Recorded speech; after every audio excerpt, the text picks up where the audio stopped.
فكيف يعني باغي توهمنا انت باللي انت اقوى ديالك كتسي؟ لا، هاد الناس هادو قلنا لكم لا ايديولوجيا، لا برنامج، لا مناضلين، لا معقول. جا تيقول اغرس اغرس، وعنده الحق لانه هو شلح سوسي.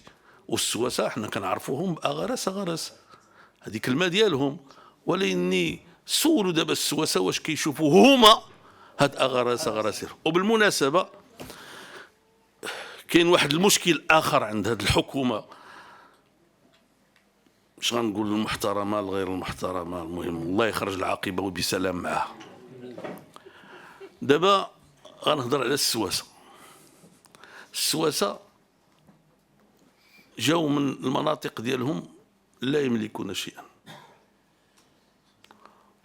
ودخلوا للتجاره الصغيره ديال البقاله، وخدموا بالمعقول مع الناس ومع بعضياتهم، والله سبحانه وتعالى يسر لهم ولاو لاباس عليهم. بل يمكن يكونوا ولاو هما القوة المالية الأولى في البلاد أو الثانية على الأقل، كيتنافسوا هما وأهل فاس. هذه هي الحقيقة، هي هذه. وأنا تنهنيهم وتنتمنى لهم الزيادة ديال الخير، وتيعجبني الطريقة باش كيتعاونوا بيناتهم بعدا مع بعضياتهم، وتتعجبني الاقتصاد اللي كيقتصدوا، تيعجبني هذا الشيء كله. دابا كاين واحد المقاربة عجيبة جدا، قالها لكم السي عبد الله وقالها لكم السي دريس، وهي انه فين ما شافوا الفلوس تيمشيو لهم. بغيت غير نفهم هاد السواسه ديالك.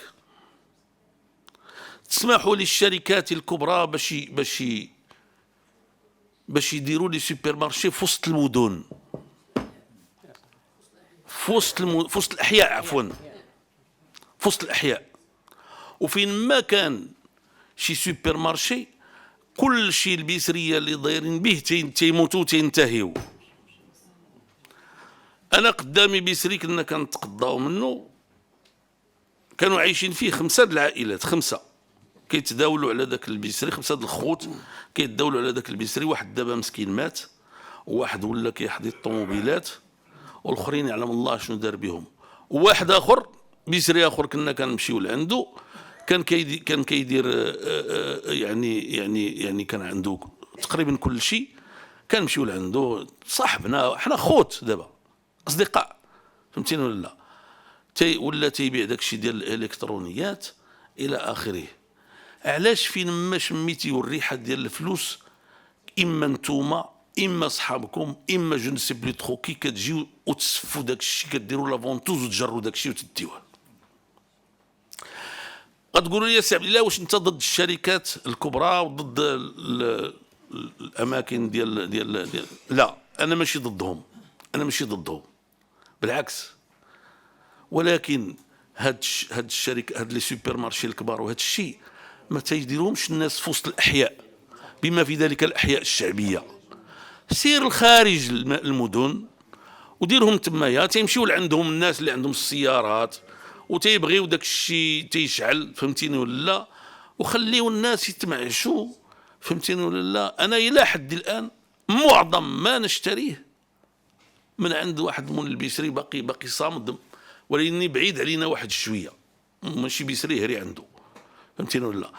فهاد القضيه هذه ديال هاد اللهفه هذه، لانه خصك انت مسؤول، ماشي خصك تكون عندك الفلوس ولا ما عندكش الفلوس، خص يكون عندك الرغبه باش تخدم المواطنين، وباش دير توازن، وباش دير عدل ماشي مساواة، عدل بين الناس، وباش تراعي للفقير والمسكين. هذيك الشركات الكبار هذوك ما غتقدروا تقولوا لي واحد الكلمه عن حق، تقولوا لي السي عبد الاله علاش انت هذا الشيء ما درتيش ملي كنت رئيس ديال الحكومه؟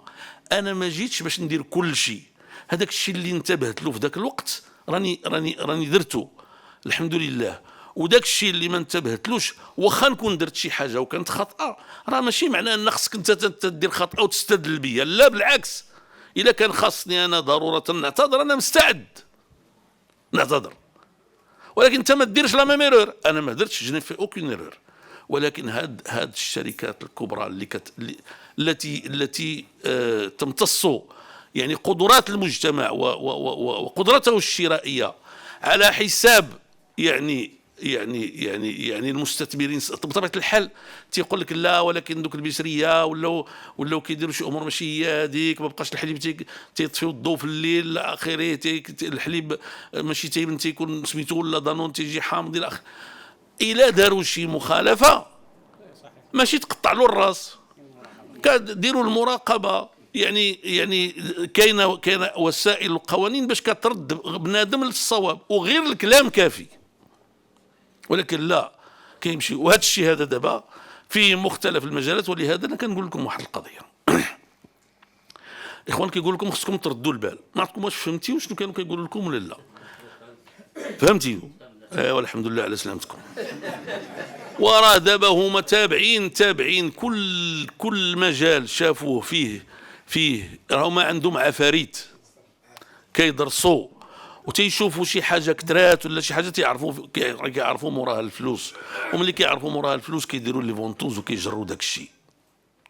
وانت دبر راسك، وفي الاخر ما تلقاش باش تصرف على ولادك، وفي الاخر غتمشي للمخدرات، وفي الاخر ولادك غيتشتوا، وفي الاخر الاسره ديالك غتشتت.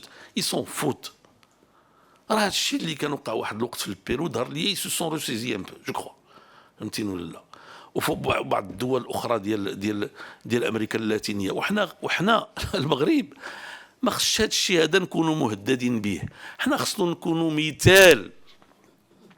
مثال ايها الاخوه الكرام، نموذج حضاري للبشريه جمعاء. يعني كما كنا عبر التاريخ.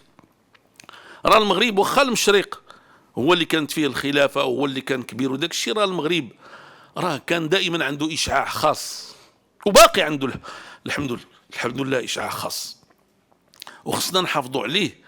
وباش غنحافظوا عليه خصنا اول قبل كل شيء خصنا المواطن ديالنا، انت ايها الاخ الكريم الذي تسمعني وتحضر معي مباشره.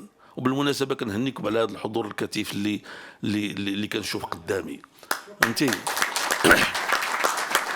وهذا دليل الحمد لله على الصحه الجيده الحاليه ديال المهنيين وديال حزب العداله والتنميه. لانه حزب العداله والتنميه يعني خرجوه من الباب، رجع لهم من الشرجم.